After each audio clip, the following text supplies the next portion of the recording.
Step into a place full of new ideas and opportunities at Techno India University Tripura, where you learn, grow, and build your future.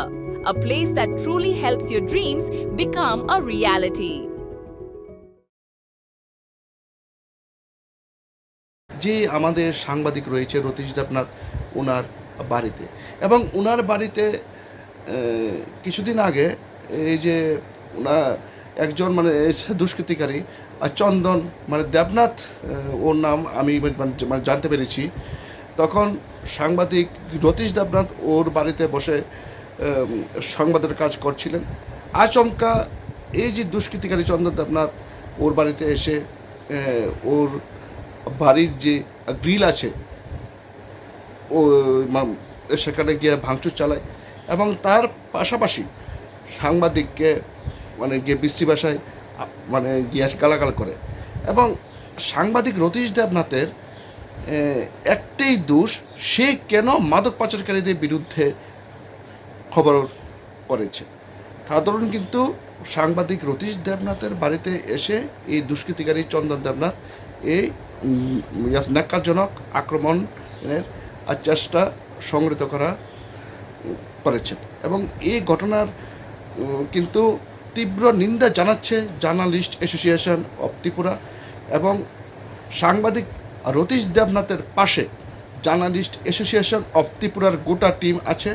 এবং সাংবাদিকের মাদক পাচারের খবর করায় সাংবাদিকের বাড়িতে হামলার চেষ্টা, থানায় অভিযোগ পাশে দাঁড়ালো সাংবাদিকদের সংগঠন জার্নালিস্টস অ্যাসোসিয়েশন অফ ত্রিপুরা।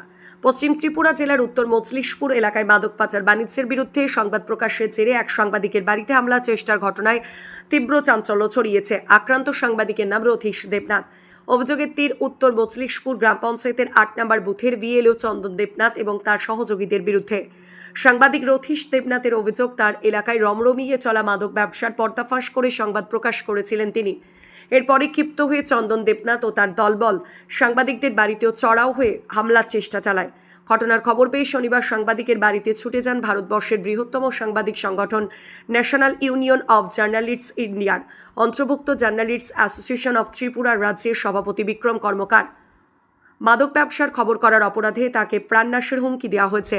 পেশাগত দায়িত্ব পালনের বাধা সৃষ্টি করা হয়েছে এবং ভবিষ্যতে কোনো মিথ্যা মামলায় ফাঁসি দেওয়ার আশঙ্কা রয়েছে। পুলিশ ঘটনার তদন্ত শুরু করেছে। ত্রিপুরা থেকে বিক্রম কর্মকারের report, crime press Bengal news.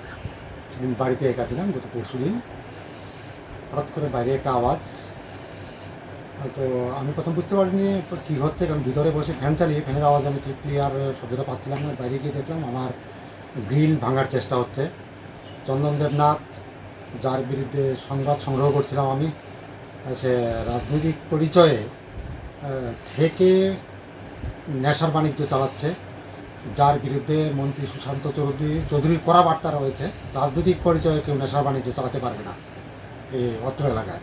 তো সেই সংবাদ সংগ্রহ করতে গিয়ে আমি যে সোর্স চালের কথা বলছিলাম সোর্সদের সাথে, সেটা কোনো কারণবশত চন্দন দেবনাথ টের পেয়ে যায়। সে আমার বাড়িতে আক্রমণ সংঘটিত করার চেষ্টা করে, এবং কোনো রাজনৈতিক অন্য কোনো ব্যক্তিত্বকে নিয়ে আসতে পারেনি, সে তার ছেলেকে নিয়ে এসেছিল। বাবা এবং ছেলে আমার গিলে সজোরে লাথি মারে, আমাকে গালাগালি করে, এবং খুব অশ্রাব্য ভাষায় গালাগালি, দেখে নেওয়ার এবং প্রাণে মেরে ফেলার হুমকি দিবে একাধিকবার। তখন আমার প্রতিবেশীরা এখানে আসে, আমার প্রতিবেশীরা এখানে আসলে সে ধীরে ধীরে এখান থেকে চলে যায়, এবং তৎকালীন সময়ে পুলিশকে ফোন করেছিলাম। পুলিশ আসে, পুলিশ আসলে ততক্ষণে চন্দন দেবনাথ চলে গেছে, কারণ সে খুব কম সময় ছিল। পুলিশ ব্যবস্থা নিচ্ছে আমি শুনতে পাচ্ছি। তবে ঘটনার খবর পেয়েই জার্নালিস্ট অ্যাসোসিয়েশন অফ ত্রিপুরার সভাপতি বিক্রম কর্মকার আমার সাথে বারবার যোগাযোগ করেছেন। উনি গতকালকে আমার বাড়িতে আসার চেষ্টা করেছিলেন, আমি ব্যস্ত ছিলাম, তাই উনি আজকে এসেছেন। ওনাকে ধন্যবাদ। ওনারা আশ্বস্ত করেছেন।